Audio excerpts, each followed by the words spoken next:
కగార్ అంటే ఏంటి? దానికి ఇంత పెద్ద అంటే నక్సల్స్ ఆ కగారు పేరు వింటేనే వణికిపోతున్నారు. పరిగెత్తుకొనొచ్చి లొంగిపోతున్నారు. మొత్తం అంటే మొత్తం ఒక దండకారణ్యమే ఖాళీ అయిపోయిన అవును, పరిస్థితి. అవును, అవును. ఏంటంటే గ్రౌండ్ ఇంటెలిజెన్స్ ప్రభావమా? ఏంటసలు ఇది? కగార్ అంటే మామూలుగా డిక్షనరీ మీనింగ్ ఏముందంటే అంచు, చివరంచు. అచ్చచ్చా! ఓకే. అంటే చివరంచు దాకా మావోయిజాన్ని మేము తుడిచిపెట్టేస్తాము ఓకే. అనేటువంటి ఉద్దేశంతో వాళ్ళు ఓకే. కగార్ అనేటువంటి ఆపరేషన్ను పెట్టడం జరిగింది. హ్మ్. అయితే ఈ కగార్ ఆపరేషన్‌లో ఏం జరిగిందంటే దాదాపు 1,00,000 మంది భద్రతా దళాలు పాల్గొన్నాయి. అబ్బా!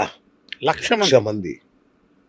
ఒక దిక్కు కోబ్రా, ఒక దిక్కు సిఆర్‌పిఎఫ్, ఒకవైపు డిఆర్‌జీ, ఎస్‌టిఎఫ్, తర్వాత అంతర్రాష్ట్ర భద్రతా దళాలు, పోలీసు పారామిలిటరీ దళాలు బా! బా! వీళ్ళంతా పాల్గొన్నారు. సో వాళ్ళ సమన్వయంతో ఇప్పటికీ దీన్ని సాధించగలిగారు. ఓకే. గొప్ప పరిణామం.